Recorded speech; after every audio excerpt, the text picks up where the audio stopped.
Continuamos con nuestro estudio expositivo del libro de Proverbios. Acompáñenme allí al capítulo 3, a los versos 9 y 10. Proverbios capítulo 3, versos 9 y 10, y luego vamos a estar orando.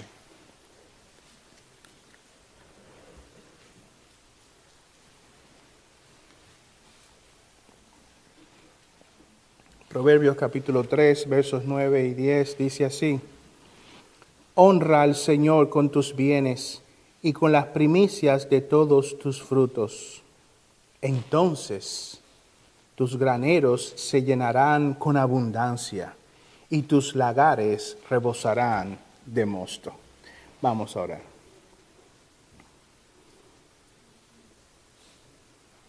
Padre Celestial, una vez más nos encontramos delante de tu presencia. Y una vez más venimos delante de ti postrados, rogándote por tu asistencia, pidiéndote que seas tú en esta noche guiando a tu pueblo mientras se expone la palabra. Abre nuestros corazones, nuestros oídos para recibir la instrucción de tu ley.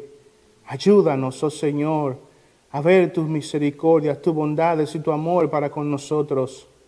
Llévanos a ser hombres y mujeres obedientes a tu palabra. Que seas tú reverenciado una vez más en esta noche, oh Señor. Perdona nuestros pecados. Límpianos de nuestra maldad. Seas tú exaltado, oh Señor, por los méritos de Cristo. Amén. Hermanos, en esta noche concluimos con el estudio de estos dos pasajes que hemos estado estudiando en el capítulo 3 de Proverbios. Hemos estado viendo una serie de versículos en este capítulo donde se nos presenta como estructura de los pasajes, se nos presentan unos mandamientos y luego concluyen con promesas. Y no es diferente con estos dos pasajes que hemos estado estudiando por alrededor de 3 domingos. Allí Salomón nos trae unos encomiendas, unos mandatos. Nos dice: honra al Señor con tus bienes y con las primicias de todos tus frutos. Y como vimos anteriormente, estos dos pasajes no tienen como tema principal la administración del dinero. No tienen como tema primordial la mayordomía del dinero, sino que tienen como tema central la honra al Señor. Honra al Señor con tus bienes. Y como estudiamos, esta palabra bienes incluye más allá de nuestras posesiones materiales. Honra al Señor, esa es la primera directiva que este pasaje nos trae. En esa ocasión, cuando estudiábamos este primer mandato, veíamos al menos 4 maneras en las que ponemos en práctica esta encomienda.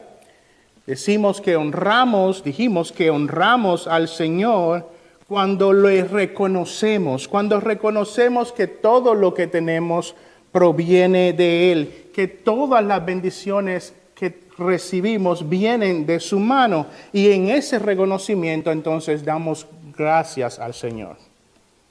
Un reconocimiento de que todo lo que tenemos viene de su mano. En segundo lugar, honramos al Señor cuando aceptamos con humildad lo que Él decide darnos o quitarnos.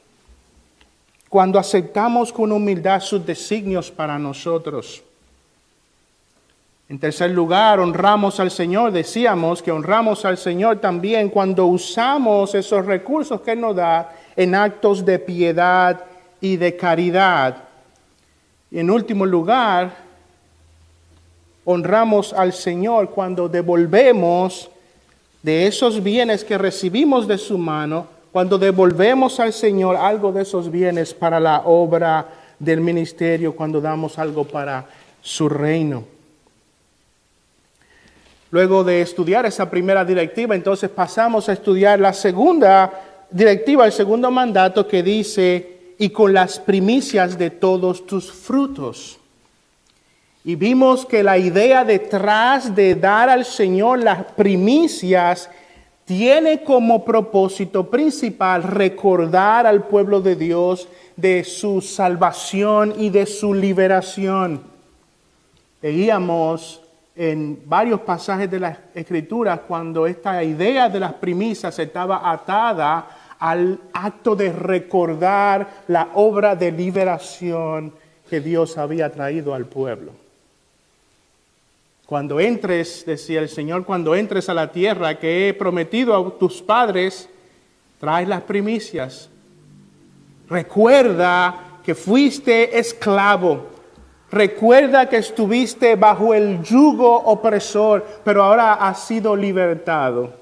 Y ese sacrificio, esas primeras ofrendas, esas primicias que trae el Señor, deben de recordarte de la gran liberación que has recibido de su mano. Luego, al estudiar ese segundo mandato, veíamos 4 formas en las que podemos poner en práctica esto de dar las primicias al Señor. Dijimos que damos las primicias al Señor cuando le ponemos a Él primero, cuando le damos a Él primero, cuando Él toma el primer lugar. Dios no está de último. Cuando proponemos en nuestro corazón dar para la obra, Dios no está de último. Dios no recibe las sobras. Dios es el primero. En segundo lugar, damos a Dios las primicias cuando lo hacemos con un corazón alegre. Cuando aquello que damos al Señor, aquello con lo cual honramos al Señor, esas primicias no son dadas con un corazón pesadumbrado. Cuando no entendemos esos sacrificios por el Señor como pérdida, sino que los damos con alegría, recordando su liberación, recordando que todo lo que tenemos proviene de su mano. Recuerden, hablábamos de que esto va más allá del dinero, es todo lo que somos. Es nuestro tiempo, nuestro esfuerzo. Nuestra mente pone al Señor de primero. Y cualquiera que sean las formas en las que le honramos, no solo Él tiene el primer lugar, sino que lo hacemos con alegría. Y no solo lo hacemos con alegría, en tercer lugar, lo hacemos con fe. Con fe. Y no solamente lo hacemos con alegría y fe, sino también que traemos al Señor lo mejor. Lo mejor. Dios ha de recibir de nosotros lo mejor. Si nuestro sacrificio es ese tiempo que dedicamos al Señor, esos esfuerzos para poder estar en su casa, esos esfuerzos comienzan desde el día anterior porque traemos al Señor nuestro mejor estado. No venimos aquí con una mente divagante, cansada.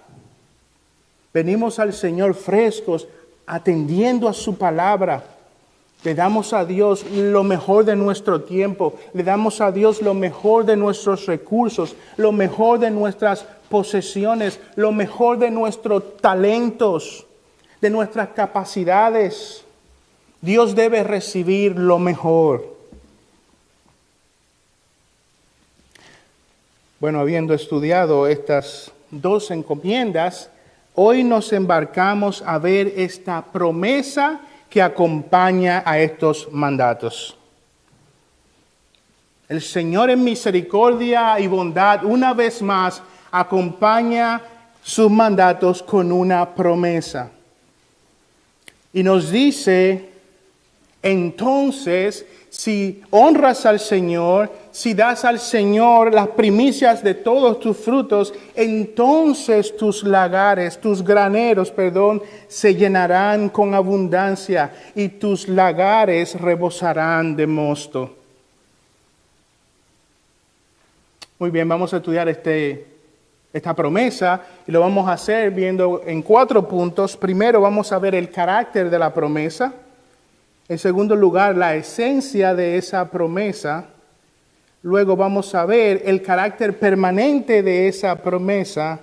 Y por último, o la permanencia de esa promesa. Y por último, vamos a ver una cualificación fundamental sobre esa promesa.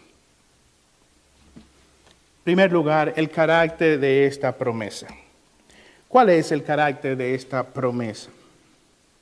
Bueno, hay dos cosas que debemos observar sobre esta promesa y lo hemos dicho anteriormente. Voy a ir rápidamente sobre este punto porque ya hemos visto esto anteriormente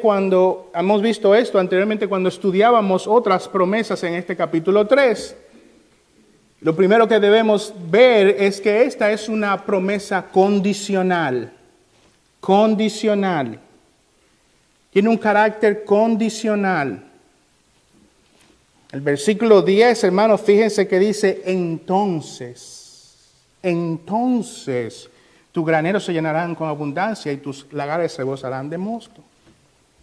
Honra al Señor, dale a Él las primicias, entonces ocurrirá esto. Esta palabra entonces lo que está haciendo es introduciendo una consecuencia. Esta palabra nos indica que algo ha de suceder como resultado de una acción previa o con una acción previa como condicionante a esto. En este caso, esta palabra establece una relación condicional entre el honrar al Señor y la recompensa que se nos promete aquí o la bendición que se nos promete aquí. Y esto nos indica, hermanos, que no podemos separar estas cosas. No podemos esperar el cumplimiento de esta promesa sin cumplir con los mandatos que le anteceden. No podemos esperar del Señor la bendición de que nuestros graneros estarán llenos o de que nuestros lagares estarán rebosados de mosto si no cumplimos con la encomienda de honrar al Señor, de darle lo primero al Señor. Entonces, dice el pasaje, ocurrirán estas cosas. Entonces vendrá a cumplirse esta promesa. En segundo lugar, y ya hemos mencionado esto anteriormente, esta es una promesa que es traída a nosotros en gracia. El Señor no está haciendo un acuerdo o un contrato con nosotros. El Señor no nos está prometiendo o proponiendo un trueque. Las promesas de Dios para nosotros en estos pasajes no son un contrato legal por lo cual Dios está obligado con nosotros.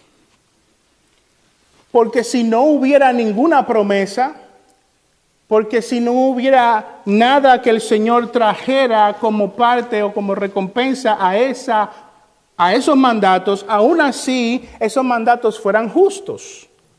Aún así, Él tiene todo el derecho como Dios de exigir que le traigamos lo primero. Aún así, Él tiene el derecho como Dios de exigirnos a nosotros que le honremos. Así que estas promesas no son un acuerdo con Dios, no son un trueque con Dios, son parte del amor de Dios para nosotros. Son parte de su bondad, son parte de su misericordia. Han sido traídos a nosotros en gracia y ha sido traído para animarnos, para llevarnos a exaltar su nombre por el amor que Él ha mostrado para con nosotros. Están hechos en gracia, no por obligación. Muy bien, ese es el carácter de esta promesa. En segundo lugar, ¿cuál es la esencia de esta promesa? Dice el pasaje, tus graneros se llenarán con abundancia y tus lagares rebosarán de mosto. ¿Pero qué significan estas palabras? ¿De qué se trata estas palabras, esta promesa? Bueno, la primera parte nos dice que nuestros graneros, tus graneros se llenarán con abundancia. ¿A qué se refiere Salomón cuando hace referencia a los graneros? ¿Qué quiere decir Salomón con esto de los graneros? El granero era el lugar donde se almacenaba el grano. El grano por su parte, era un elemento fundamental en la dieta y el sustento del pueblo.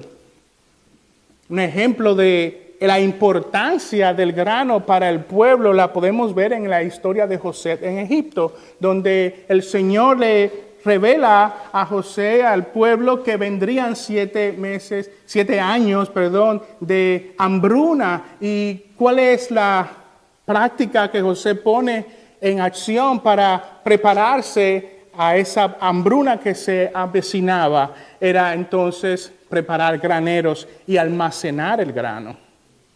Porque el grano era un elemento fundamental y básico para el sustento del pueblo. El grano era una parte fundamental de la supervivencia del pueblo, del sostén del pueblo. Así que cuando Salomón nos habla de nuestros graneros, él con esto nos simboliza la provisión de Dios para las necesidades básicas de sus hijos. Al prometer que tus graneros se llenarán con abundancia, Dios está diciendo que Él proveerá todo lo que sea necesario para tu sustento. Todo lo que sea necesario para tu sustento básico. Todo lo necesario para el desarrollo de tu vida vendrá. Dios promete esto. Ahora noten que el pasaje dice, tus graneros se llenarán de mosto. No es que tus habitaciones se llenarán de oro. Dios no nos está prometiendo en este pasaje que nos haremos ricos y millonarios. Que todo saldrá bien. Que nuestras cuentas de bancos estarán rebosantes. Él está hablando de los sustentos básicos. Él dice, tus graneros se llenarán con abundancia. Tendrás lo necesario para tu sustento. Dios no nos promete aquí hacernos ricos. La esencia de esta promesa es que si honramos al Señor con nuestros bienes y con las primicias de todos nuestros frutos, el Señor nos dará todo lo que necesitemos para nuestro sustento. En la segunda parte de esta promesa se nos dice, tus lagares rebosarán de mosto. Tus lagares rebosarán de mosto. Y esto no es un lenguaje muy común para nosotros. La pregunta es, ¿qué es un lagar? ¿Qué es un lagar? Un lagar es una estructura o un recipiente utilizado para prensar o aplastar uvas con el fin de extraer un jugo. Yo imagino que ustedes han visto películas o imágenes o fotografías de personas de pie aplastando uvas, sea en un espacio o en un barril, y se paran sobre las uvas y están aplastando las uvas. Pues ese espacio, ese objeto es un lagar. El mosto, por su parte, es ese jugo fresco que se obtiene de la uva al ser prensada. Así como el grano era un alimento básico y fundamental, el mosto o el jugo de la uva era también una parte importante de la dieta y el sustento del pueblo. Así que lo que estamos viendo aquí es básicamente dos partes de una misma idea.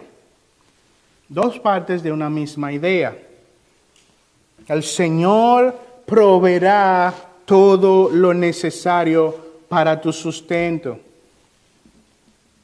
Y es interesante que el grano y el mosto se presentan con mucha frecuencia juntos dentro de esa idea en las Escrituras, como parte de esa idea de la provisión de Dios. Vamos al Salmo 104, versos 14 y 15.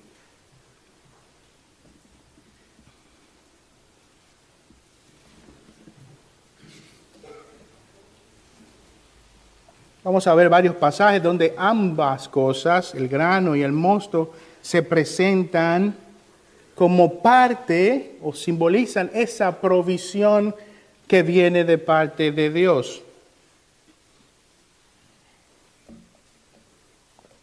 Salmo 104, 14 y 15 dice: Él hace brotar la hierba para el ganado y las plantas para el servicio del hombre, para que Él saque alimento de la tierra y vino que alegra el corazón del hombre, para que haga brillar con aceite su rostro y alimento que fortalece el corazón del hombre. El vino para alegrarte. Dios provee. Él es el que hace que la tierra dé ese grano. Vayan a Deuteronomio capítulo 11, versículos 13 al 15. Deuteronomio capítulo 11, versos 13 al 15.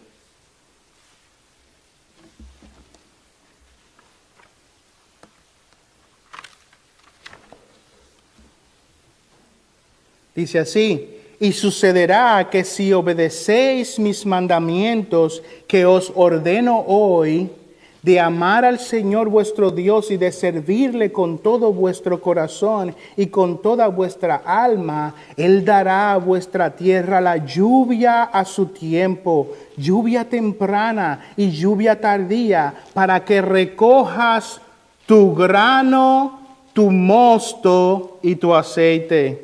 Y Él dará hierba en tus campos para tu ganado, y comerás y te saciarás.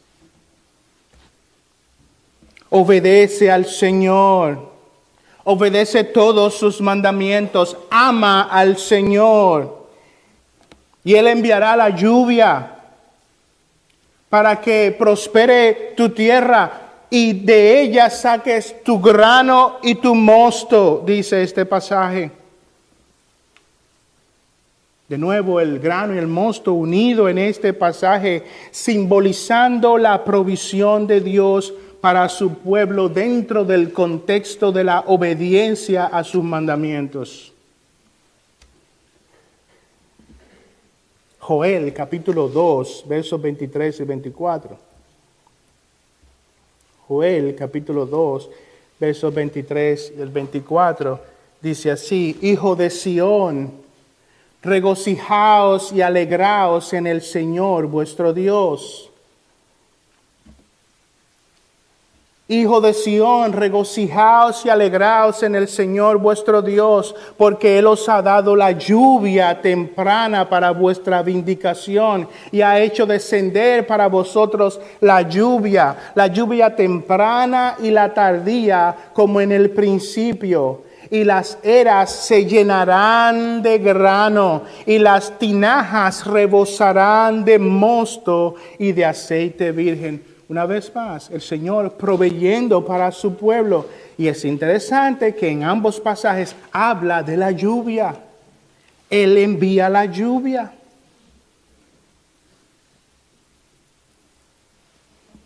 Él es el que ordena la lluvia para que el terreno dé ese grano tan necesario para nuestro sustento, para que de esas viñas obtengamos la uva que proveerá el mosto.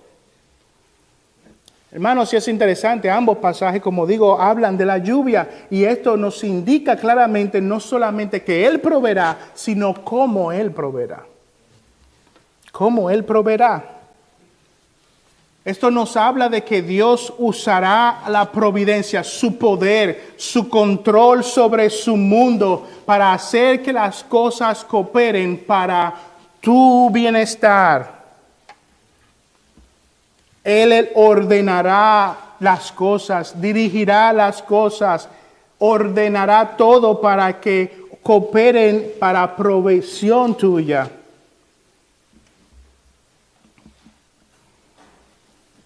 George Lawson, en su comentario a este pasaje de Proverbios, dice: Dios tiene al sol a los vientos, a la lluvia y a las criaturas de todas las especies en su mano.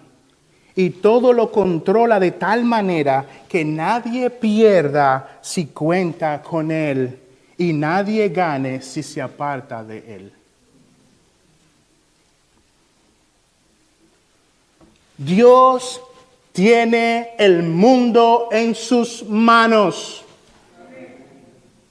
Él ordena todas las cosas. Él controla todas las cosas. Y Él que tiene dominio sobre todas las cosas es el que dice, hónrame con tus bienes, dame lo primero, dámelo con alegría, dámelo con fe, dámelo mejor y yo organizaré todas las cosas para que no falte nada para tu sustento.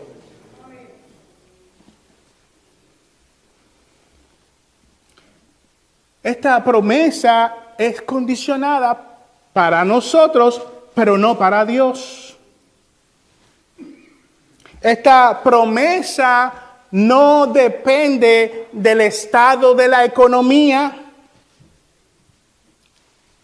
Dios no está sujeto a las decisiones que Trump tome.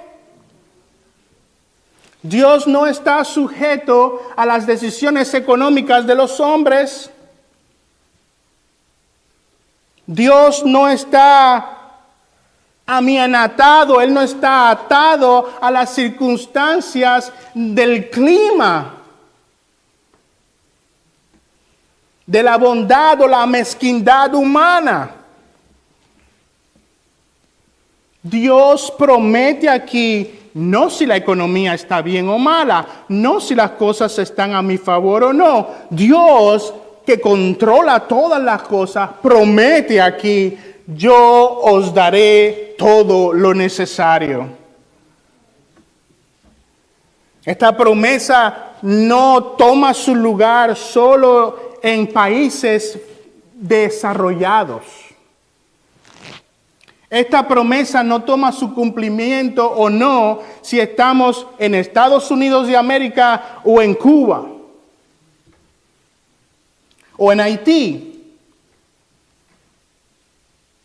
Esta promesa tiene su cumplimiento no por las circunstancias, sino por el Dios que controla las circunstancias. El cumplimiento de esta promesa no depende del estado de la economía. Esta promesa depende del poder ilimitado de Dios. Y Él controla todas las cosas. Él enviará la lluvia. Él enviará la lluvia.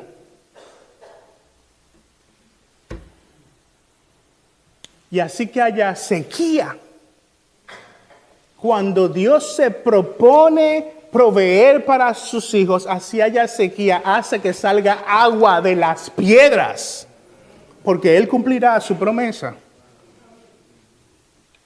Vuestros graneros estarán llenos, vuestros lagares rebosarán de mosto. Hermanos, y como vimos la semana pasada, esto nos llama a una vida de fe. Es una vida de fe. Porque se nos dice, honra al Señor con tus bienes. Dale al Señor lo primero, con todo lo que eres, con todo lo que tienes. Dáselo al Señor. Honra al Señor. Dáselo de primero. Y nosotros podemos estar pensando en términos económicos y decir, realmente este mandato no tiene sentido. No me cuadra. No me cuadra. Matemáticamente a mí no me cuadra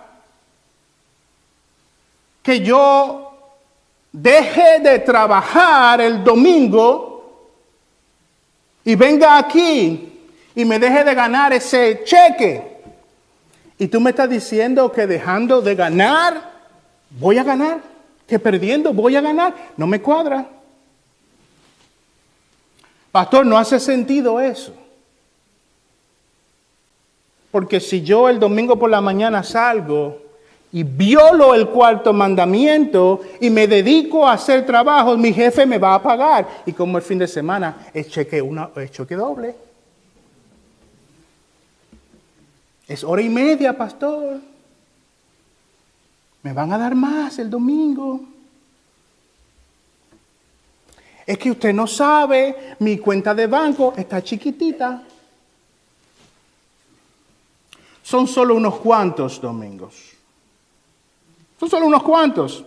Hasta que mi cheque, mi cuenta de ahorro crezca un poco más y yo pueda estar tranquilo. Eso es falta de fe.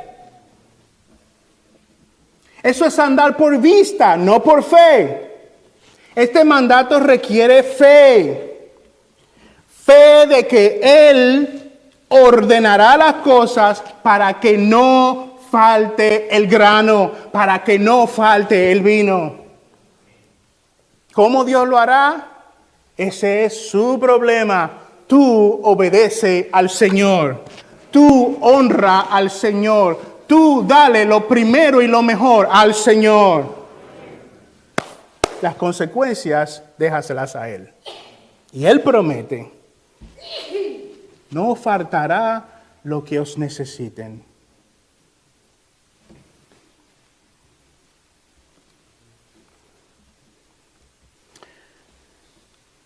No hace sentido, no es cuestión de matemática o de economía, es de fe.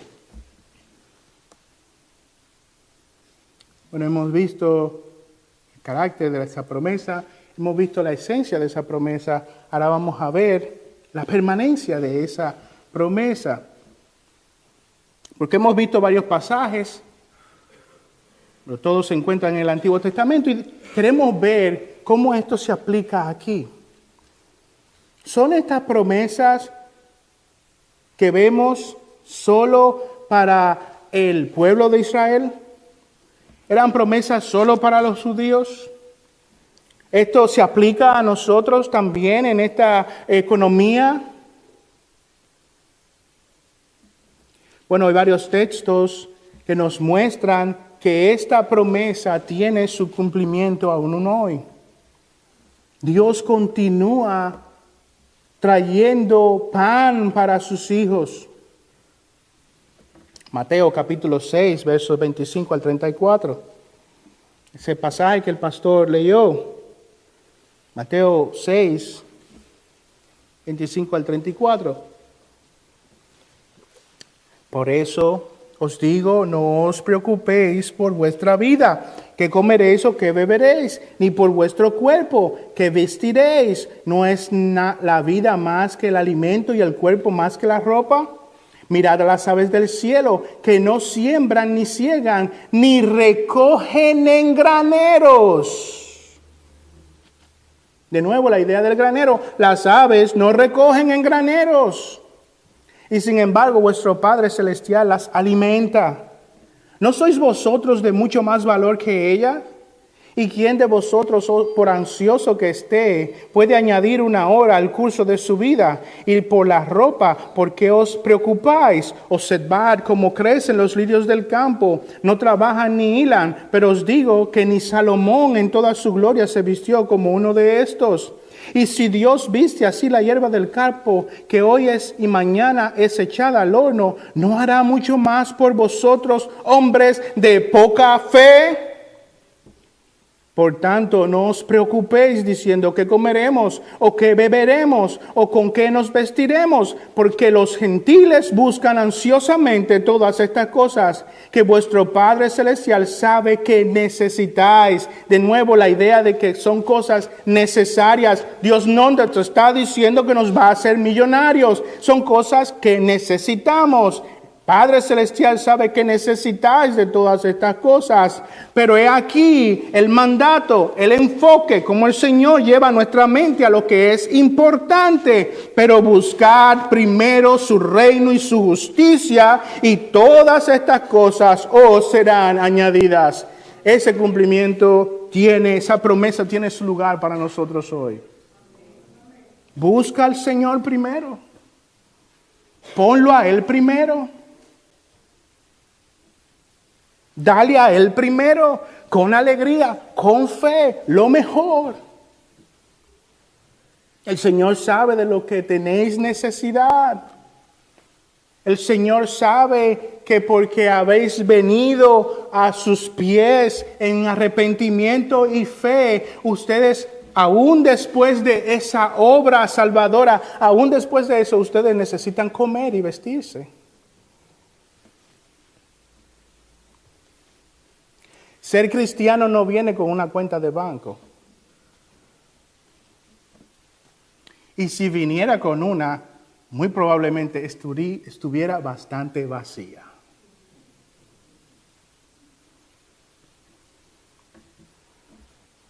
Pero el Señor dice, pon tu mente en esto primero.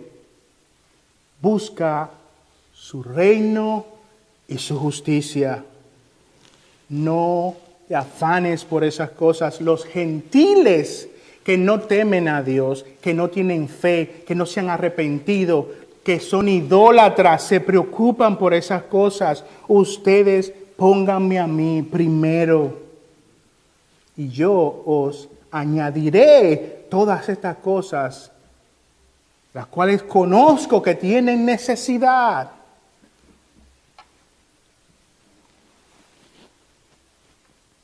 Marcos capítulo 10, versos 28 al 31. Vayan a Marcos capítulo 10, versos 28 al 31.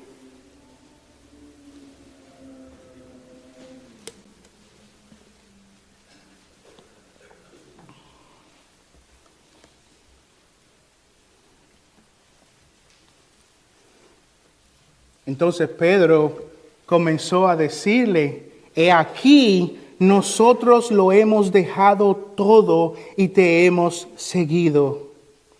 Lo hemos dejado todo y te hemos seguido. Jesús dijo, en verdad os digo, no hay nadie que haya dejado casa, o hermanos, o hermanas, o madre, o padre, o hijos, o tierras, por causa de mí y por causa del Evangelio, que no reciba 100 veces más ahora en este tiempo, casas y hermanos y hermanas, y madres e hijos, y tierras, junto con persecuciones, y en el siglo venidero la vida eterna.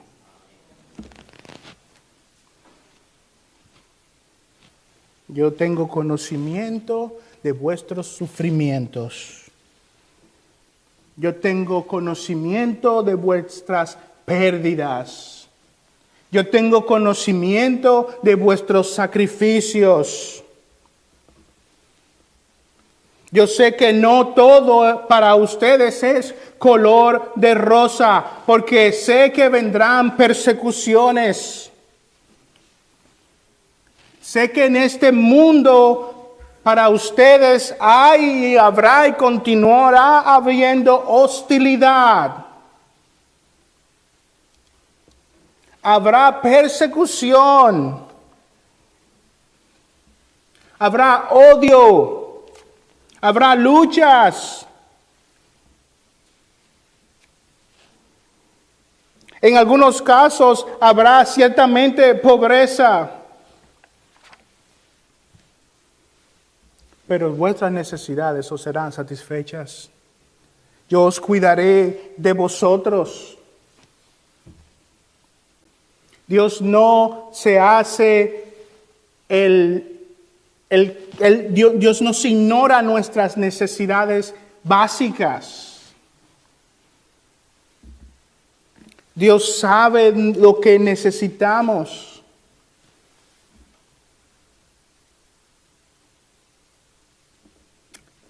Hermano, el Señor es tajante en esta promesa. Dios es claro en esta promesa y lo vemos a lo largo de todas las Escrituras. Él va a proveer y a sostener a sus hijos. Segunda de Corintios, capítulo 9, 6 al 11.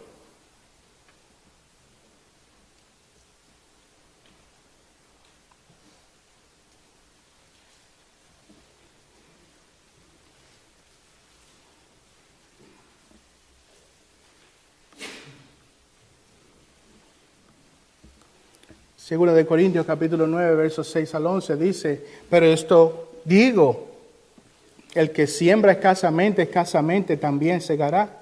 Y el que siembra abundantemente, abundantemente también segará. Que cada uno dé como propuso en su corazón, no de mala gana ni por obligación, porque Dios ama al dador alegre. Y Dios puede hacer que toda gracia abunde para vosotros, a fin de que teniendo siempre todo lo suficiente en todas las cosas, abundéis para toda buena obra.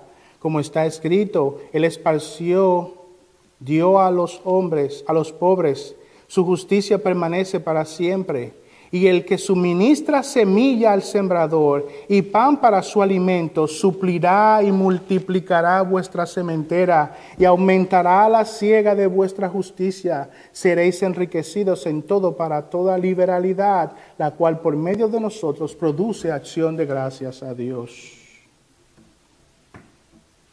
Pablo usa aquí la imagen de un agricultor. Él está ilustrando esta idea de la provisión de parte de Dios. Y dice, el que siembra escasamente, escasamente también segará. El hombre que sale a sembrar con una bolsa de semilla y lo hace preocupado por el costo de la semilla, se puede ver tentado a sembrar lo mínimo. Se puede ver tentado a ser mezquino con la semilla. Se puede ver tentado a ser preocupado porque su bolsa de semillas escasea. Y en cada espacio comienza a poner una semillita y pasan 5 pies y pone otra semillita y está preocupado, mi bolsa se escasea. Pero aquel que con preocupación y con afán siembra de esa manera, no entiende la realidad de que después son esas mismas plantas las que le proveerán más semillas para el futuro. Son esas mismas plantas que crecen y dan fruto.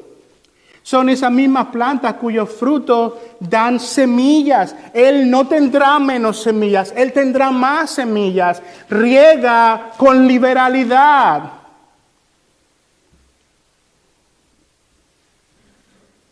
Ignoras que tu mezquindad no producirá nada, porque tu falta de fe te lleva a estar preocupado por tus semillas, pero no sabes que es la bendición del Señor la que provee realmente lo que necesitas.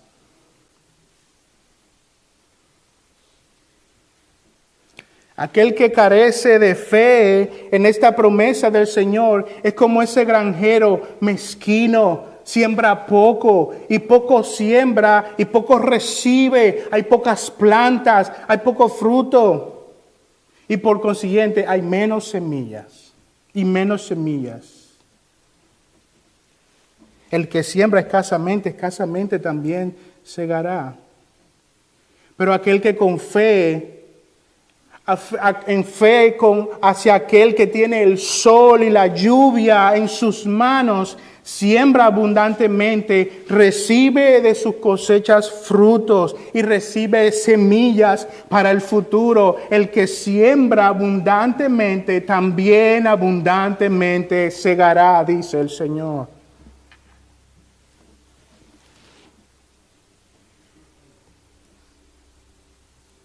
Debemos de dar al Señor lo primero, debemos de dar al Señor con alegría, debemos de dar al Señor con fe, debemos de dar al Señor lo mejor.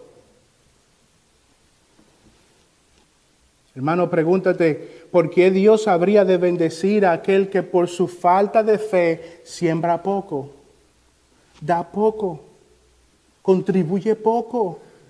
Es mezquino con sus cosas, con su tiempo, con sus posesiones, con sus capacidades, con sus dones. Todo es mí, yo.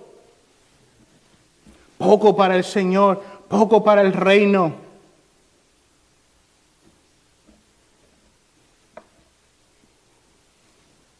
Hermano, tratas a Dios con mezquindad y pretendes cosechar una vida de sustento, porque el Señor habría de sostener tu mezquindad.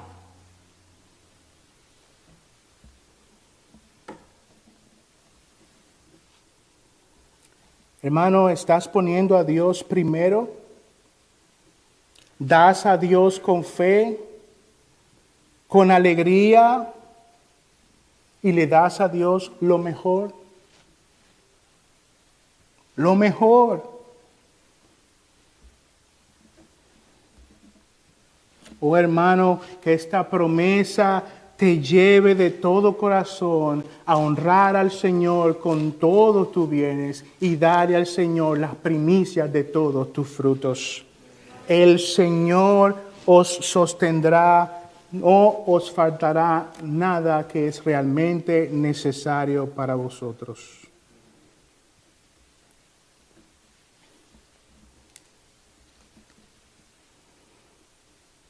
El Señor es aquel que controla el mundo. El mundo. Fascinante. Es que tu sostén no depende de la economía. Eso es una matemática divina. Una matemática celestial.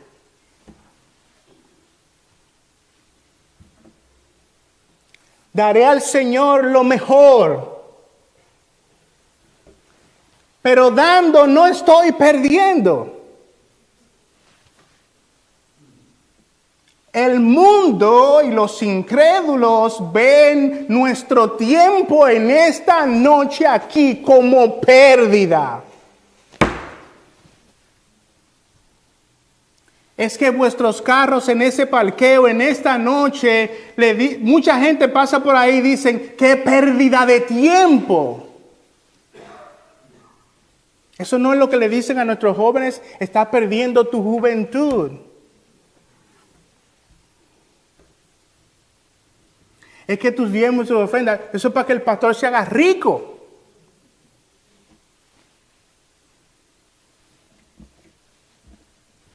Hermano, esto tiene implicaciones muy amplias para la vida. Muy amplias para la vida. ¿Dónde está vuestro sacrificio? ¿Dónde está vuestro amor?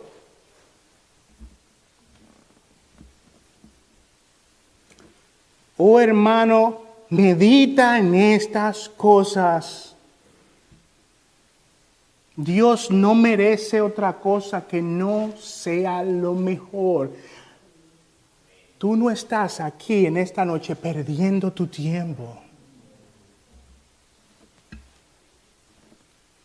Y rompe el corazón ver a muchos de nuestros hermanos llamándole a este día, el día de la familia. Pero es que necesitamos tiempo para la familia. Es que ¿quién te dijo a ti que hoy era el día de la familia? Hoy es el día del Señor. Tú no estás perdiendo tu tiempo aquí.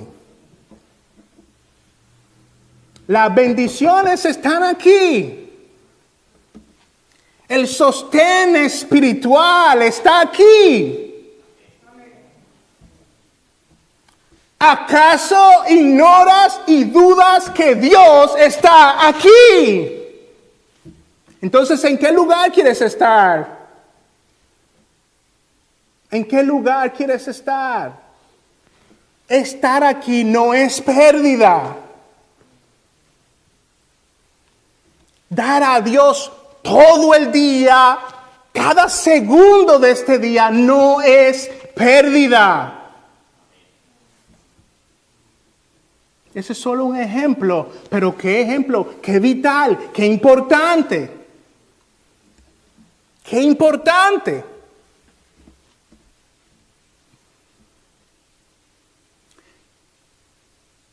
Cómo a veces nos levantamos el lunes por la mañana agotados.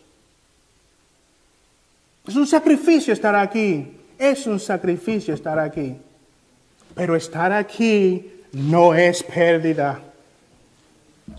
Mirad cuán bueno y cuán delicioso es habitar los hermanos juntos en armonía, porque allí envía el Señor bendición y la vida para siempre.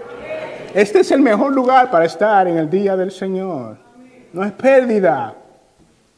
No es pérdida. Usted quiere dedicarle tiempo a su familia. Dedíquele tiempo a su familia el sábado, el viernes en la noche. Durante la semana usted tiene que dedicarle tiempo a su familia. Esposos, dedíquele tiempo a sus esposas. Padres, dedíquele tiempo a sus hijos. Pero no le roben al Señor con vuestra mezquindad, tomando este día como pérdida. Que el Señor permita que esta iglesia nunca deje de ver la bondad y el beneficio inmensurable del día del Señor. No es pérdida. Aquí es que está la bendición. Tu tiempo es valioso. Tu tiempo es valioso. Tus dones son valiosos. Tus capacidades son valiosas. Tu dinero es valioso. Honra al Señor con todo. Dale al Señor lo mejor. Con fe, con alegría. Y dale a Él de primero. Ahora, hermanos, existe una cualificación vital de esta promesa. Lo que Dios dice aquí sobre nuestros bienes, lo que Dios dice aquí sobre la provisión que Él promete para nosotros, ese sustento, lo que Dios habla en este pasaje de Proverbios capítulo 3, verso 10, no es todo lo que Dios dice en su palabra sobre este tema. Esta es una declaración generalmente cierta. Dios proveerá. Pero es importante que recordemos que este no es un contrato con Dios. Dios no está atado a esto. Dios conoce a sus hijos. Y Dios sabe que algunos de sus hijos tienen codicia. Él sabe que algunos de sus hijos tienen amor por el dinero. O Él sabe que sus hijos, algunos de ellos, ponen estas cosas primero que a Dios. Y a veces es necesario que el Señor utilice la pobreza para corregir a sus hijos. A veces el Señor aprieta a sus hijos. Así que no podemos ver esta promesa como muchos lo ven, como un asunto absoluto, como un contrato. No, yo te di lo primero. No, yo te di a ti lo mejor. No, yo te di aquí, yo te di allá. Tú tienes ahora que... No, el Señor sabe cómo trata con sus hijos. Él sabe cómo trata con sus hijos. Así que nosotros debemos de cualificar esa realidad. No debemos tomar esto como un asunto mecánico. El Señor sabe cómo nos trata. El Señor sabe que hay momentos en que es necesario mandar a sus hijos a pasar por situaciones de escasez.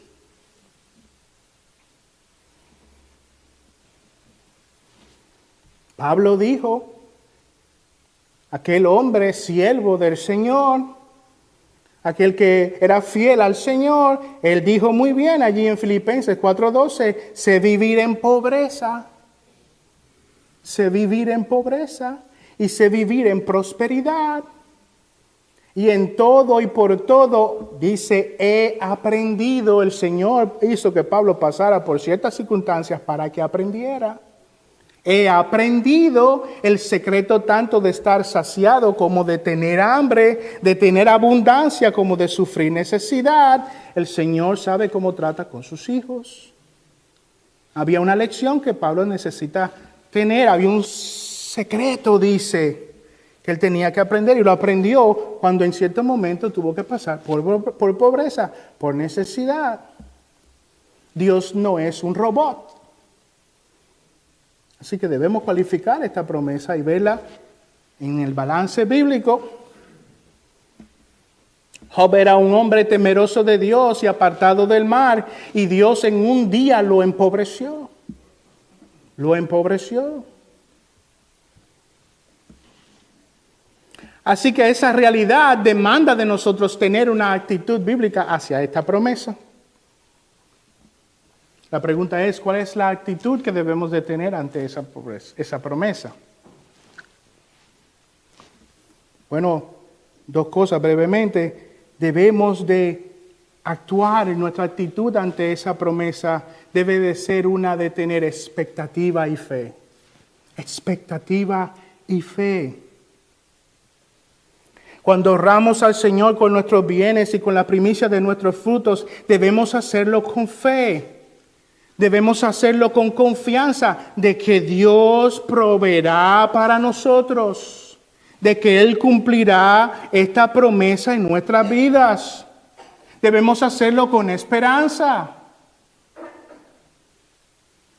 Cuando apartas las primicias de tus ganancias, oras al Señor y lo haces, honras al Señor y lo haces porque le amas, no porque quieres recibir ganancia, lo haces por amor, lo haces por fe, con esperanza. El punto es amor por el Señor, honra al Señor. El mandato principal, lo principal en este texto es honrar al Señor. Y tú cuando aplicas estas cosas con fe, honras al Señor.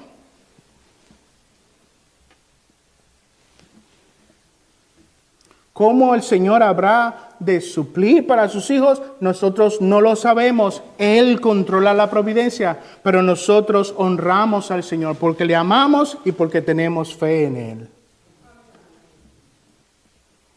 Tenemos que tener expectativa. Expectativa. Oh, he traído mis diezmos al alfolí y mi cuenta ha caído. Y no debe ser un corazón presalumbrado, debe ser expectante. ¿Cómo el Señor proveerá para mí? Quiero ser maravillado de cómo Él organizará su mundo para cumplir esta promesa. Tengo expectativa de ver su gloria.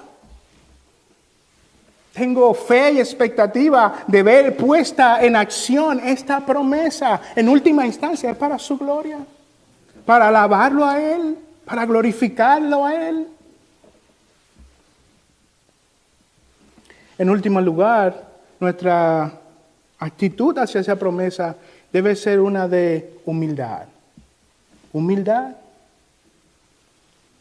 Porque Él promete que suplirá, que nuestros graneros estarán rebosantes, pero la pregunta es, ¿qué va a pasar si nuestros graneros se queman? ¿Qué va a pasar si el granero se vacía? ¿Vamos a caer en desilusión? O peor aún, ¿vamos a acusar a Dios de que incumplió? No. La verdadera fe mueve al cristiano a la humildad. Job dijo, el Señor dio y el Señor quitó. Bendito sea el nombre del Señor. No acusó a Dios. No se desilusionó con Dios. Tuvo humildad ante la realidad que Dios ha determinado para él. ¿Cuál es la actitud que debemos asumir hacia esta promesa? Expectativa, fe y humildad. Vamos a Habacuc, capítulo 3, versos 17 y 19. Habacuc, capítulo 3, versos 17 al 19.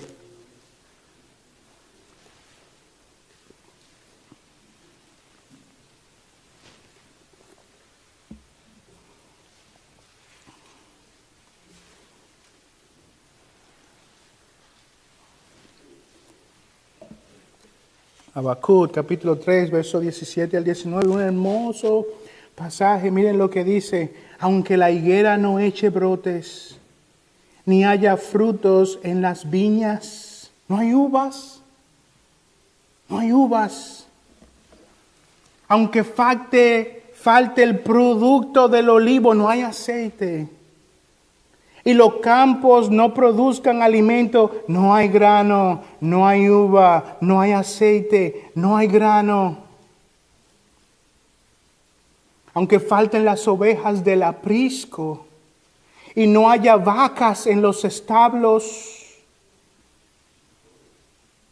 ¿dónde está mi corazón? ¿Cómo reacciono ante esta realidad? Dios no ha enviado la lluvia. El granero se ha quemado.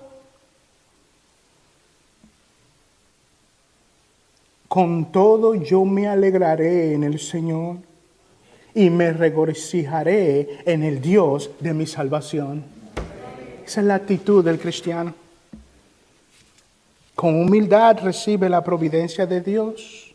Con todo yo me alegraré. A diferencia del pecador que encuentra su plenitud en sus posesiones materiales, el Hijo de Dios encuentra su plenitud en Dios. Nuestra plenitud no está en la promesa misma. Nuestra plenitud está en el Dios de la promesa. Nuestro gozo, nuestro todo está en el Dios de la promesa, sea que la cumpla o sea que no la cumpla. Nuestra plenitud está en Dios. Con todo yo me alegraré en el Señor. Con todo tendré amor por el Señor. El Hijo de Dios no depende del estado de la economía para satisfacer sus necesidades materiales, pero si la economía cae, con todo ama a su Señor. Con todo ama al Señor que le salvó. Con todo ama al Señor que envió a su Hijo a morir por nosotros. Con todo Él pone sus ojos en la gran provisión que Él ya le hizo. Cristo murió por nosotros y nos salvó. ¡Qué gran provisión! Con todo me gozo en el Señor de mi salvación. Esa es la actitud que debemos de tener hasta esa promesa, expectativa, fe, humildad.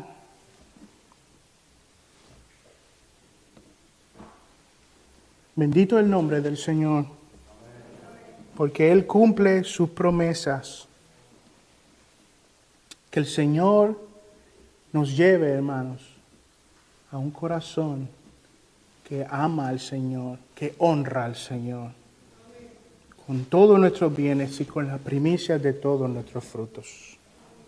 Recordando su gran obra de salvación por nosotros, que el Señor sea reverenciado y glorificado aquí en esta iglesia. Vamos a orar.